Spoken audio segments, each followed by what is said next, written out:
Jimmy Butler hit a cold-blooded three-pointer late in the game over Rajon Rondo to put his Minnesota Timberwolves up for good as this team went on to win 124-120 over the Los Angeles Lakers. This improves Minnesota's record to 3-4 in a year, and the Lakers dropped to 2-5 in this very young season. Jimmy Butler had 32 points, and I believe he also had 4 steals in the game. LeBron James started off slowly, but warmed up and finished with, I don't know the exact total, maybe like 29 points or something. I know he was flirting with triple-double. I want to say like 29 points, 10 rebounds, 8 assists or something like that. But, you know, he did have a costly over-the-back turnover, losing his dribble. That was pretty big. Just some lapses toward the end against the Lakers, man. I mean, the Lakers come in, excuse me. And Kuzma had a three-point attempt blocked by Taj Gibson. I forget he's still in the fucking NBA. The Minnesota Timberwolves have so many former Lakers, man. You had Gibson. You got Jimmy Butler. You got Derrick Rose, who played very well tonight. But the guy for the Timberwolves, man, for the most part, was Jimmy Butler. He scored 17 points in the fourth quarter. He was a closer. He was nailing three-pointers left and right. You know, Jimmy Butler's not necessarily a marksman from deep. He can hit that shot, but he's not like a volume three-point shooter. But he was tonight.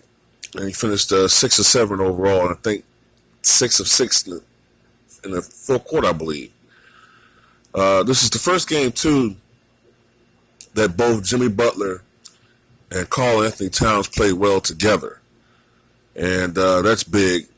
And I don't know how long these two are going to keep playing together. I don't know whether Butler will eventually be traded to the Houston Rockets. I saw that Minnesota will be willing to acquiesce to trade if they could get, who was it?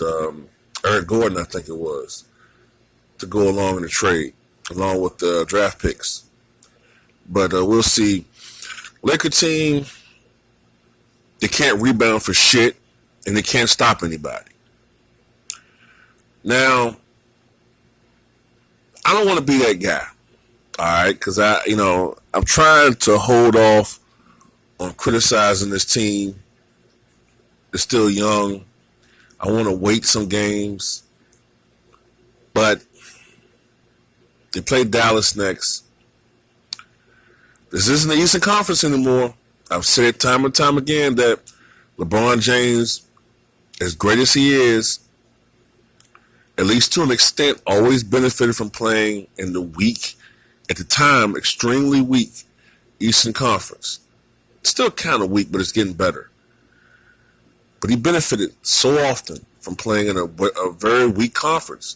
Remember when he was with the Miami Heat, the only real competition they had kinda was the Pacers. So now he's in a loaded Western Conference where every game, save for a few teams, you could very well lose. So I feel kind of vindicated with some of the people I used to interact with saying that this team is going to win 60 games. They're not. I'm thinking they're going to still win 40-something games, 46, 47. I'm thinking. I don't think they're as bad as this 2-5 record, but we don't know. Another thing I want to point out, too, when is the media going to finally call out LeBron James for his defensive liability? All right? It's not a coincidence that starting about 2 years ago, we started noticing a drop-off in the overall defensive play with the Cavaliers.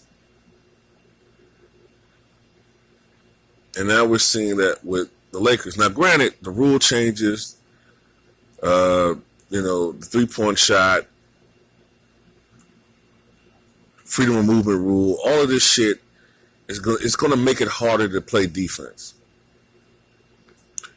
All right, but someone's going to have to, number one, step up defensively for this. Well, actually, not just one person. The team has to step up defensively, and this team has to improve with its rebounding. You know, LeBron doesn't have the luxury anymore of having a Tristan Thompson or Kevin Love in the front court. All right. Come on, LeBron. I'm always hearing about your size, how big you are. All right. How big and strong you are, and you're 6'12", 400 pounds. Well, Larry Bird was able to average 10 rebounds a game in his career. He was only 6'9" and 220, 230 toward the end of his career. All right, 6'9" and 220, and he was able to average 10 rebounds a game. Before the back injuries, he had some seasons where he was close to like 12 rebounds a game. So what's your excuse? Why haven't you had one season averaging 10 rebounds a game?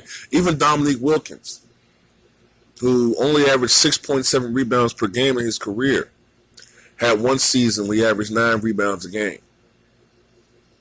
Michael Jordan, only 6'6", really 6'4" and 3/4, 189 pounds when he came to the NBA. Probably was 198 pounds when he had, or 195 pounds when he actually did this. 88-89 season, averaged 32, 8, and 8. Nearly averaged a triple-double. Had he played point guard the entire season, he may have flirted with a triple-double for the year. Why can't you average triple-doubles and rebounds? And I think partially one of the reasons why the Lakers are having some problems defensively is a little bit because of LeBron James himself. He's become somewhat of a defensive liability the last couple of years. I give him a pass on that because of his age to an extent, but, I know many great players who were still above average defenders going into their twilight years of their career. Scottie Pippen, Michael Jordan, Wilt Chamberlain. He primarily focused on defense. Once he hit past the age of 30, scoring, he had set so many scoring records to the point where he wanted to focus on something else because it seemed like the mindset back then was different. Everybody's all about scoring now, but when Wilt was putting up 150 points per game, guess who was winning MVPs? It was the defensive specialist in Boston, Bill Russell. He won MVP in 61-62. Today, we would consider that ridiculous. How you don't give it to the guy who's putting up 50.4 points, 25.7 rebounds per game with the Philadelphia Warriors?